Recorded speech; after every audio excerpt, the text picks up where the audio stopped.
영끌들은 다루지 말아달라고. 살만 안 나는 사람들이 막 다칠 필요가 있나. 사실 저희가 영끌을 다루는 이유는 비난 혹은 막 다치기 위해서 땜통이다 이런 이야기를 하고 싶은 게 아니에요. 영끌들은 왜 계속 다루냐? 반면교사를 말씀드리는 거죠. 그래서 원래 초창기 영끌 막 이야기 나오기 전에 저희가 어떤 부분에 대해서 이야기를 많이 했느냐? 2008년부터 시작된 하우스푸어에 대해서 이야기를 많이 했죠. 자, 하우스푸어는 집값이 떨어져야 하우스푸어가 아닌 거죠. 카푸어는 뭐예요? 차 사는데 빚 잔뜩 내서 허덕이는 사람들, 이런 사람들을 카푸어라고 하죠. 하우스푸어는 뭐예요? 마찬가지예요. 집 사는데 빚 잔뜩 내서 허덕이는 사람들. 자, 그렇다면 영끌은 뭐예요? 역시 집 사는데 무리하게 대출 받은 사람들이죠. 그러니까 영끌은 곧 하우스푸어랑 같은 말이에요. 즉 영끌 이꼴 하우스푸어다. 그래서 영끌 하지 말라고 계속 경고한 게 하우스푸어 되지 말라고 말씀을 드린 거죠. 근데 이 하우스푸어라는 말이 굉장히 부정적이기 때문에 영끌이라는 말로 포장한 말일 뿐이다. 위험하다 계속 경고를 드렸죠. 그래서 원래 초창기에는 영끌들 이야기 안 하고 저희가 하우스푸어 이야기를 했어요. 글로벌 금융위기 터지고 나서 혹은 리먼 브라더스 터지고 나서 저희는 리먼 브라더스 사태라는 얘기를 많이 썼었죠. 터지고 나서 하우스푸어들 죽어났다. 근데 지금 영끌 자꾸 부추기는데 내 집 마련 그런 식으로 하면 망한다. 근데 이 하우스푸어는 와닿지가 않죠. 그때랑 다르다. 그때는 과거고 지금은 지금이다. 이런 식으로 이야기하니까 영끌, 즉 신 하우스푸어에 대해서 이야기를 하면서 뭐라고 하는 거예요? 이들 죽어라 하는 게 아니라 반면교사 삼아라. 이게 핵심이었죠. 다루지 말아달라 이런 식으로 말씀하시는데 당하신 분들은 이제 어쩔 수 없습니다. 그건 저희가 계속 경고를 했기 때문에.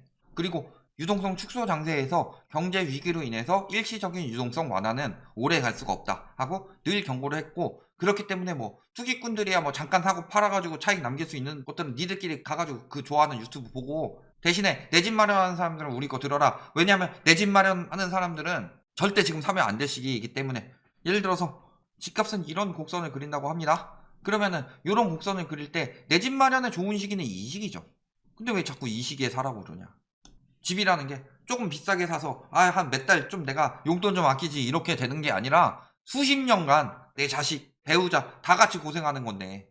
그러니까 저런 상황을 보고 반면교사 삼아서 하지 말고, 저희가 뭐 일본식 침체 이야기를 많이 하고 있는데 지금도 일본 집값 조금씩 뜨고 있죠. 그 이유는 뭐 때문이에요? 돈을 오지게 많이 풀었기 때문에. 일본의 국가부채는 세계 1위입니다. 우리나라 이제 뭐 40% 넘어간다고 난리인데 일본은 230%가 넘어가요. 유동성을 그만큼 엄청 많이 풀었다는 거죠. 그럼에도 불구하고 과거만큼 안 올라갑니다. 그 이유는 뭐 때문이에요? 예전에 부동산 시장이 무너지면서 사람들이 배운 게 있다는 거죠. 그것처럼 유동성이 엄청나게 많이 풀리면 다음에 또 오를 수도 있어요. 일본식 침체가 오더라도 최근에 다시 오르듯이. 하지만 그 사람들은 이제 낚이지 않죠. 그러니까 저희 똑같은 이야기를 하고 있는 거예요.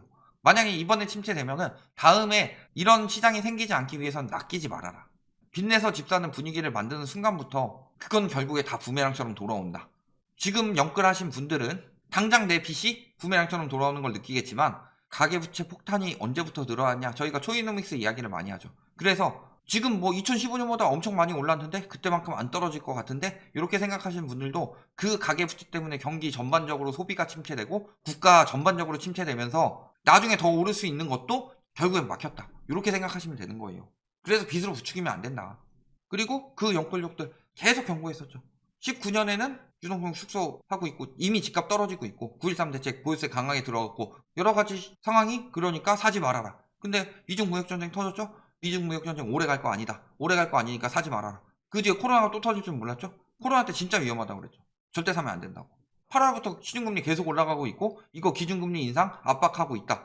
물가도 올라가고 기준금리 인상도 계속 압박했는데 기준금리가 우리나라가 선제적 대응했다고 하는데 굉장히 늦게 올린 거예요.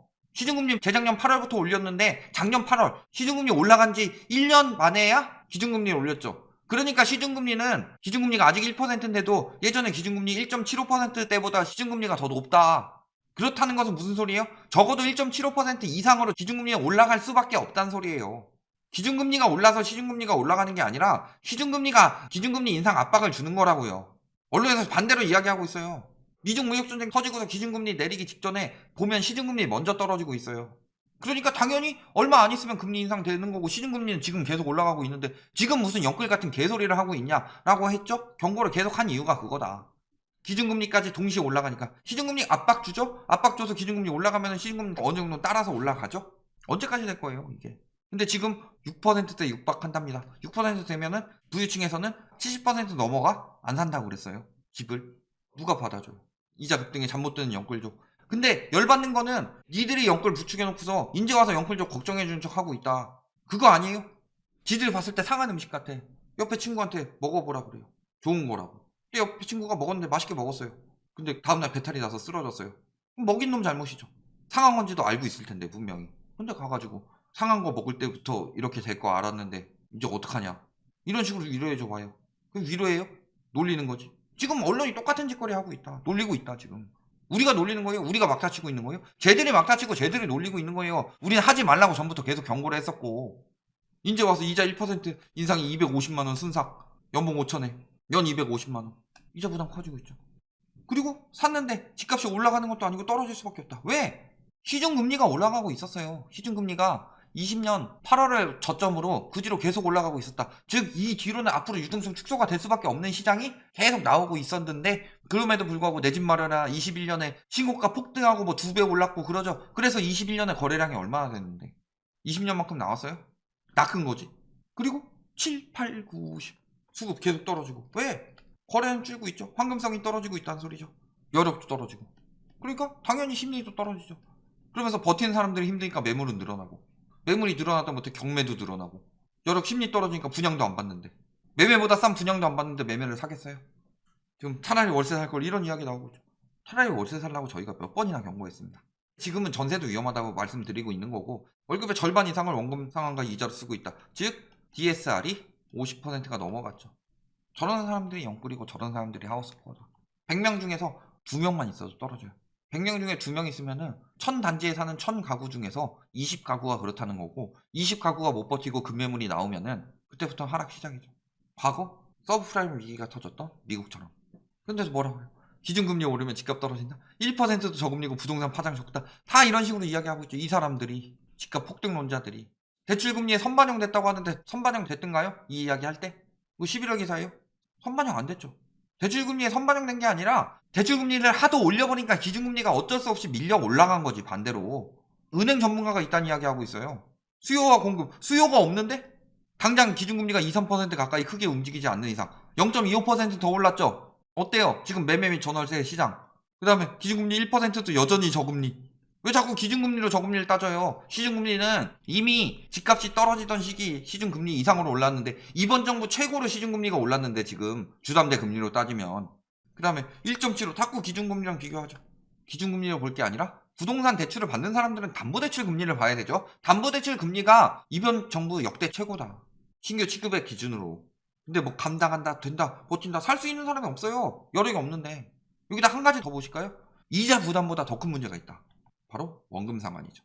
지금 뭐 이자 이야기만 이렇게 나오고 있는데, 예를 들어서 영끌은 주담대 플러스 신용대출. 근데 영끌 받은 분들은 대부분 뭐예요? DSR에 적용 안 될 때 많이 받았죠. 그러면은 LTV 40%만 해도 막 DSR은 한 43% 된다고 해봅시다.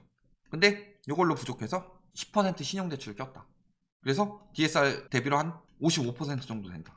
문제는 보통 얘는 한 30년 하니까 얘는 문제가 크게 있을 수가 없죠. 근데 얘가 문제죠. 왜? 신용대출은 보통 만기 얼마나 가요? 그렇게 길지 않죠. 그래서 다시 한 2년 뒤에 연장하려고 가봤더니 연장이 안 된대요. 자, 이런 상황까지만 그럴까요? 아니요. LTV 40%. 이번엔 내가 DSR이 좀 넉넉해서 33% 정도 했다. 그리고 신용 10% 껴서 DSR이 42% 정도로 맞췄다. 그러면 신용대출 연장하려고 했는데 여기 뭐 1억 받았다 그러면은 40% 맞춰야 되니까 금리도 올랐겠다 하니까 한 8천만 원밖에 못 내드립니다. 그럼 2천만 원 어디서 마련할 거예요? 사채 가요? 상금융 가요? 캐피탈 가요? 그러면 이자 부담 더 커지는데. 영끌한 사람들 신용대출 연장 시기 때가 핵심이다. 그때 DSR 때문에 갚아야 되는 원금이 확 늘어날 수밖에 없어요. 그래서 1억 받았는데 연장 가려고 하니까 8천만 원밖에 연장 안 해준대요. 그럼 2천만 원 구해야 돼요. 한둘이 그래요? 주담대 받은 사람 중에서 44%가 다중채무자라고 합니다. 그들은 계속 그런 것에 사는 거예요. 얼마나 버틸 수 있겠어요? 문제는 다주택자들 지금도 뭐 맨날 버틴다 이야기하지만 양도세 중과 해지하고 그래서 매물 나오는 거 의미 없어요. 핵심은 뭐예요? 집값 떨어지기 시작하면은 양도세 중과를 풀든 안 풀든 어쨌든 간에 손익분기점 맞춰가지고 알아서 팔 건데 왜 지금 떨어지는 시기에 양도세 중과를 완화한다고 하느냐? 어느 정도 떨어지다가 다시 오르게 만들려고요. 1번씩 침체 안 만들라고. 그래서 왔다 갔다 해가지고 부동산 장난질 또 치게 만들려고. 기득권들 계속 돈 벌게 만들려고. 쓴 마통도 한도 축소되고 9월인데 4천만원 갚으라고 하고 은행 창구에서 전화가 빗발치고 있다. 마통 만기를 연장하려면 줄어든 한도만큼 갚아야 된다. 마통만 그래요? 주담대 말고 나머지 대부분 연장되는 것들은 다 한도가 축소될 거다. 그리고 카드론 이제 DSR에 들어가죠. 총량에도 들어가죠. 금리는 뛰죠. 회수할 거예요. 공격적으로. 이자 오르는 정도가 아니라 은행에서 지금 포지션을 회수 포지션으로 바뀌었다. 왜? 3월에 대출 만기 연장을 종료하게 해요. 코로나는 그때보다 확진자 수는 훨씬 더 많이 늘었는데 급전 마련 상품권 깡 하고 있다. 카드깡 같은 거죠. 카드깡 같은 경우는 뭐예요?